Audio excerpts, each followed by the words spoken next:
So for many Kenyans, the younger generation below my age, not so many are very quite familiar with the traditions and the history of the royal family, because for them, what represents the royal family is what they're now seeing now. Many are so excited to see the Prince of Wales and his wife, the Princess of Wales. When you speak to many younger Kenyans, they were hopeful maybe to see the coronation of Prince William. Whether they'll see this in the next few years is something many are hopeful about. So let's look at how the Commonwealth nations are marking the King's coronation.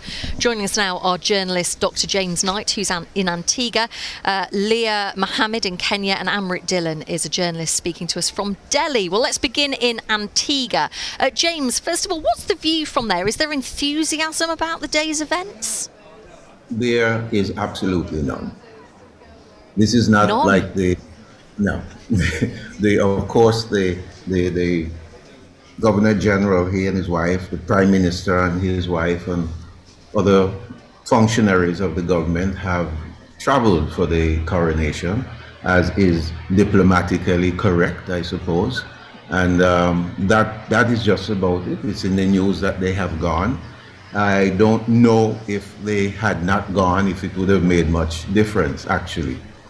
Because what you see is the older generation we had that grew up in the 50s and 60s coming up into the 70s would have experienced the Queen, Elizabeth II, as the face of the British monarchy.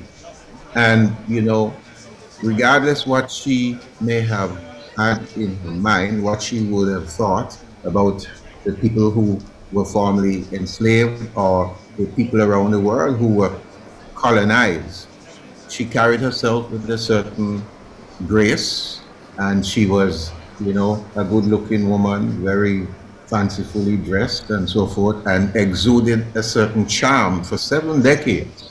I think with her departure, that mystique has disappeared, especially the people who grew up in that era of the 60s, 70s, etc., were really inundated with the whole idea of the monarchy, the school, the song God Save the Queen, it's in your parliament, all the rest of it is Her Majesty's prison, Majesty's. So that's interesting, James. So it all centred around the Queen and Queen Elizabeth, and now that Queen Elizabeth is no longer with us, that enthusiasm has waned. Dr. James Knight, thank you so much for joining us to give us that perspective from Antigua. Let's see what the mood is like in Kenya and speak to Leiah Mohamed. Leiah, just what has the build-up been like to the coronation? Is there enthusiasm? So it's interesting that you speak about the crown, and let me begin this conversation from what happened here in Kenya yesterday. The wife of Field Marshal Dedan Kimathi, Mukami Kimathi, died yesterday in Nairobi and will be buried in the next few days. So this piece of history, the death of Mukami and the coronation of the new King of England, in my perspective as a journalist, is a continuation of history.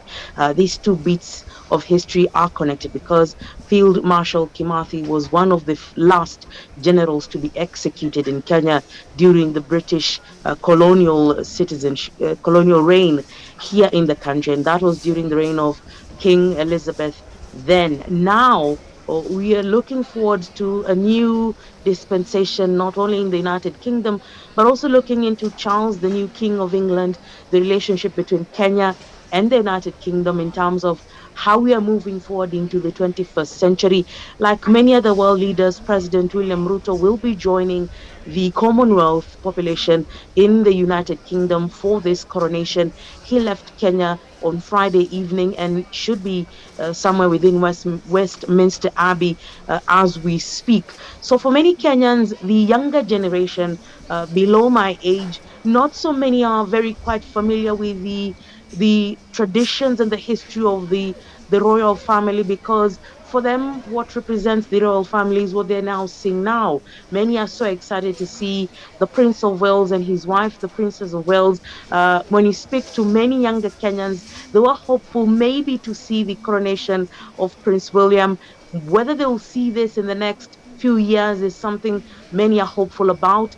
But for those of us who grew up under the reign of the Queen of England, we are really looking forward to seeing those traditions, because when this was actually first broadcast in 1953, most of our Yeah. parents were not even born. So it will be a really good spectacle for Kenyans. So what Kenya has done is, like later this afternoon, we are going to be covering this live from Nairobi at the British High Amazing. Commission's residence here in Nairobi. And I'll be speaking to Jane Marriott, and just to have a better picture of how this relationship goes forward. Yeah. And for many other Understood. Kenyans, Leiah, they'll be it's it, it's so fascinating to hear about your plans and the general feeling of, as you said, there a continuation of history. Thank you so much. Thanks for joining us. Leiah Mohamed reporting from Kenya.